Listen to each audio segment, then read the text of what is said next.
नमस्कार मित्रांनो आणि मैत्रिणींनो, जागतिक योग दिनानिमित्त म्हणजेच वर्ल्ड किंवा इंटरनॅशनल योगा डे ह्याच्या निमित्ताने आपल्याला हार्दिक शुभेच्छा।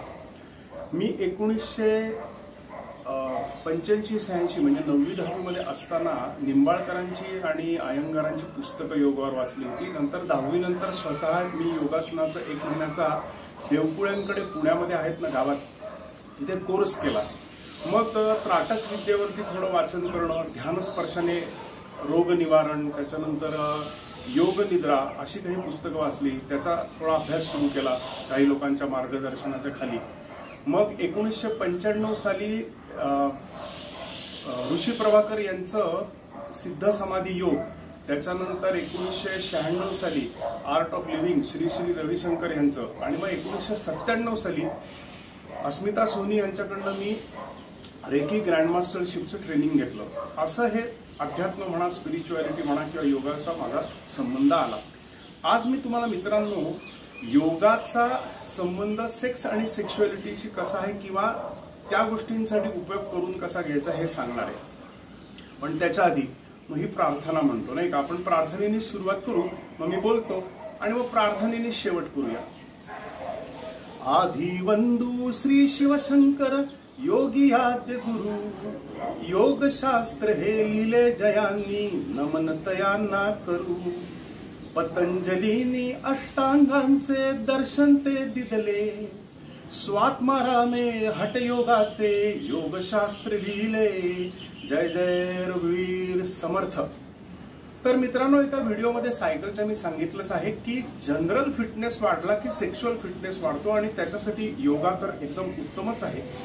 आणि मग योगासनामध्ये जे आपली सप्तचक्र सांगितलेल्या जातात आणि एंडोक्राइन ग्लँड्स ज्याला आपण म्हणतो, याविषयी मी कुठल्या तरी व्हिडिओमध्ये नंतर बोलीनच। तर या चक्रांमध्ये आणि एंडोक्राइन ग्लँड्सचे जे सिक्रिशन्स आहेत ह्याच्यामध्ये जर का काही इम्बॅलन्स निर्माण झाला तर सेक्शुअल प्रॉब्लेम्स येऊ शकतात। उदाहरणार्थ आपली पिनियल ग्लँड आणि पिट्युटरी ग्लँड आहेत, त्याचे सिक्रिशन्स आहेत, स्त्राव आहेत ज्याला आपण उत्प्रेरके म्हणतो, किंवा थायरॉइडचे प्रॉब्लेम्स असतात। हल्ली खूप लोकांना डायबिटीसचा प्रॉब्लेम असतो, आणि अर्थात टेस्टिस आणि ओव्हरीजचे आणि ॲड्रिनल ग्लँडचे जर का हे हार्मोन्स कमी जास्ती झाले, असंतुलन निर्माण झालं तर वेगळ्या वेगळ्या शरीरांच्या भागांचे प्रॉब्लेम्स येतात, आणि अर्थात सेक्सही प्रॉब्लेम्स येतात। तर हे बॅलन्स आउट करण्यासाठी आपल्याला माहितीचा योगासनाचा खूप उपयोग होतो, नंबर 1। दुसरी गोष्ट त्याच्यामध्ये अशी आहे की योगासनामध्ये ज्याला व्हर्टिब्रल कॉलम किंवा मणका म्हणतात, म्हणजेच मेरुदंड, याला अनन्यसाधारण महत्व आहे।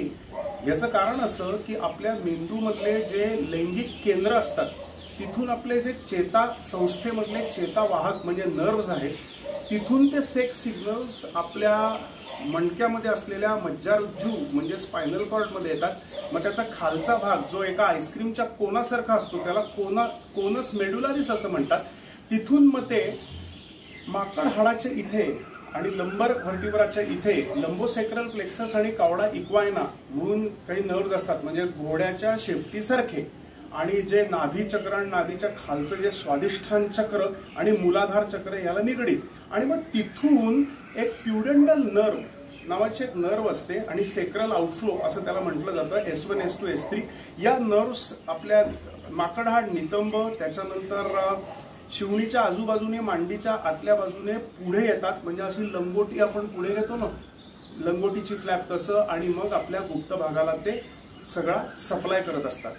तर हा मेरुदंडाचे जे काही आसनं आहेत, उदाहरणार्थ ज्याला जे केल्याने या तिथल्या नर्व्स रिलीज होतात आणि ब्लड सप्लाय आणि चेतासंस्था त्या ऑर्गन्सना वाढते, याच्यामध्ये पश्चिमोत्तानासन आहे, त्याच्यानंतर ताडासन आहे, चक्रासन आहे, अर्धचक्रासन आहे, त्याच्यानंतर शलभासन आहे, मग हस्तपादासन आहे।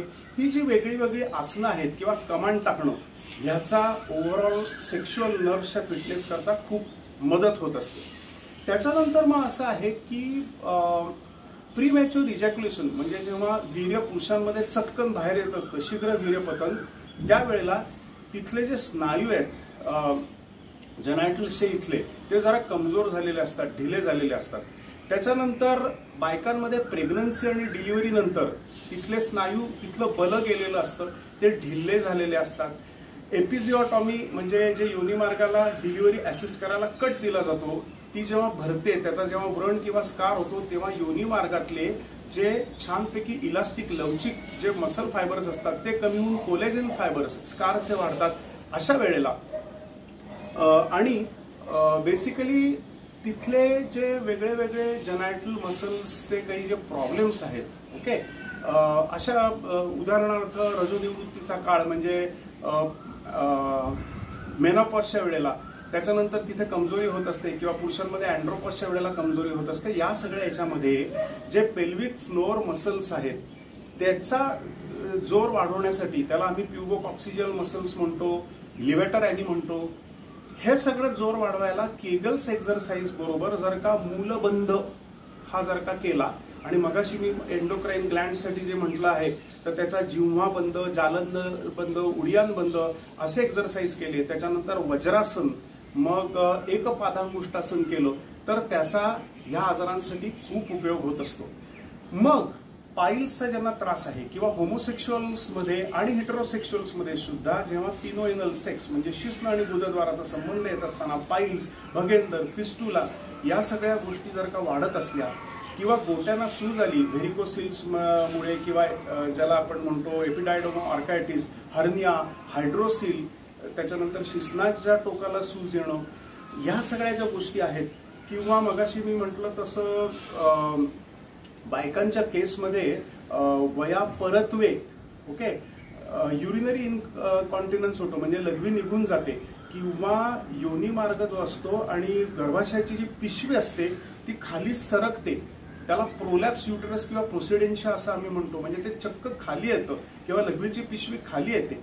या सगळ्या गोष्टींच्यासाठी जर का अँटी ग्रॅव्हिटी आसनं आपण केली, म्हणजे उदाहरणार्थ हलासन आहे, विपरीत करणी आहे, सर्वांगासन आहे, शीर्षासन आहे, नौकासन आहे, या सगळ्या आसनांनी या सगळ्या आजार आटोक्यात ठेवायला किंवा प्रिव्हेंट करायला, त्याचा प्रोग्रेस स्लो डाऊन करायला निश्चितपणे उपयोग होत असतो.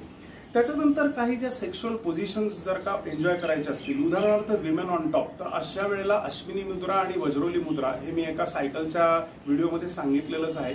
त्याच्यानंतर डॉगी स्टाईल पोझिशनमध्ये जर का स्टॅमिना एन्ड्युरन्स वाढवायचा असेल तर अशा वेळेला उष्ट्रासन, ओके, त्याच्यानंतर मार्जरासन आणि श्वानासन हे सगळे आसनं खूपच उपयोगी पडतात. मग एक योनी शूळ नावाचा म्हणजे व्हल्वोडायनिया नावाचा प्रकार असतो की जिथे वेदना होत असतात बाईला प्रचंड, संभोगाच्या वेळेला संभोग शूळ होत असतो किंवा संभोग केला नाही तरी, आणि वजायनिस्मुस नावाचा एक प्रकार असतो. म्हणजे काय होतं की संभोग करताच्या वेळेला ऑटोमॅटिक रिफ्लेक्स स्पाझमोडिक इडिओपॅथिक कॉन्ट्रॅक्शन म्हणजे प्रतिक्षिप्त क्रियेमुळे झालेलं आकस्मिक स्वरूपाचं, तीव्र स्वरूपाचं, आपोआप होणारं, उत्स्फूर्तपणे होणारं, आपसूक होणारं असं दीर्घकालीन स्वरूपाचं आकुंचन असतं स्नायूंचं. त्याच्यानंतर ह्या सगळ्या जेव्हा गोष्टी असतात किंवा ताणतणाव असतो, टेन्शन असतं, स्ट्रेस असतो, परफॉर्मन्स अँझायटी असते, इरेक्शन प्रॉब्लेम्सला एक पेशंटला असं धडधडतं मनामध्ये की आता पुढे जाऊन काय होणार आहे, अशा सगळ्या वेळेला, किंवा माणूस जेव्हा थकून भागून कामावरनं येतो तेव्हा खूप अंग असं मरगळ आलेली असते, निरुत्साह असतो, त्याच्यानंतर शिळोठा असतो, शीण असते, ताण असतो, हे सगळं जाण्यासाठी जर का योग निद्रा आणि शवासन केलं, मस्तपैकी बॅकअप दिला एकमेकांना आणि मग सेक्स एन्जॉय केला तर त्याचा निश्चित स्वरूपात फायदा होतो. याच्याच बरोबर मी म्हणेन की पॉर्न ॲडिक्शन्स कंट्रोल करायला यम, नियम, त्याच्यानंतर प्रत्याहार, अपरिग्रह या गोष्टी खूपच उपयोगामध्ये येतात. आणि ओव्हरऑल सेक्शुअल टेन्शन आणि स्ट्रेस कमी करायला शवासन आणि योग निद्रेचाही खूप उपयोग होत असतो. आता अजून एक मस्त दोन गोष्टी सांगतो. एक म्हणजे काही बायकांमध्ये रिट्रोवर्ट युटेरस असतं, म्हणजे युटेरस मागे जाऊन पडलेलं असतं. अशा वेळेला पोटावरची जी सगळी काही आसनं आहेत, ओके, ती जर का केली की पोट खाली आणि पाठ वरती, तर ते खूपच फायद्याचं ठरू शकतं. आणि उदाहरणार्थ परत मकरासन आणि मेडिटेशन करणं हे फार महत्त्वाचं आहे. कारण की मित्रांनो, तुम्हाला एक गंमत सांगतो की आपल्या शरीरामध्ये एक सिम्पथेटिक आणि पॅरासिम्पथेटिक अशा दोन ऑटोमॅटिक म्हणजे स्वायत्त पद्धतीने चालणाऱ्या नर्वस सिस्टीमचाच भाग असतो आणि ते सगळं आपलं मलमूत्र विसर्जन आणि पचन श्वसन हे ज्या प्रतिक्षिप्त क्रिया आहेत हे कंट्रोल करत असतं. त्याच्यामध्ये कसं असतं की एक एनर्जी कॉन्झर्विंग सिस्टीम असते म्हणजे पॅरासिम्पथेटिक आणि दुसरी असते एनर्जी युटिलाइज करणारी म्हणजे सिम्पथेटिक. सगळ्या क्रियांमध्ये एक रिले मेकॅनिझम सारखं असतं. म्हणजे जर का एक सिस्टीम ऑन झाली एनर्जी कॉन्झर्वेशनची तर एनर्जी युटिलायझेशनची सिस्टीम ऑफ होते. ओके.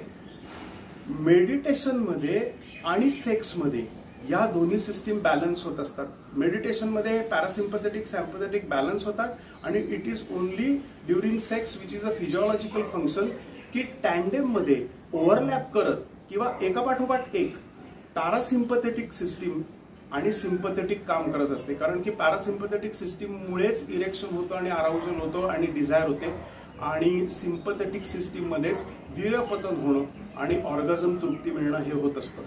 तर आणि शेवटचं म्हणजे ज्याला आपण समाधिस्थ अवस्था ध्यान धारणा असं म्हणतो किंवा इव्हन मेडिटेशनमध्ये जी तुर्या स्थिती जी निर्माण होत असते तीच समाधीमध्ये किंवा ध्यानामध्ये पण निर्माण होत असते.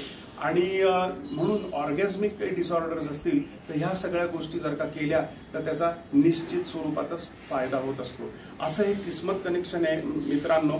तर फार सुंदर असं हे योगशास्त्र आहे. याचा तुम्ही निश्चित उपयोग करून घ्या. आणि मगाशी मी म्हटल्याप्रमाणे परतच एक प्रार्थना मी म्हणतो आणि मग मी माझे टॉक संपवतो. सर्वे सुखिनः सन्तु सर्वे सन्तु निरामया सर्वे भद्राणि पश्यन्तु मा कश्चित् दुःखमाप्नुयात्. ओम शांति शांति शांति. असतो मा सद्गमय तमसो मा ज्योतिर्गमय मृत्योर्मा अमृतंगमय. ओम शांति शांति शांति.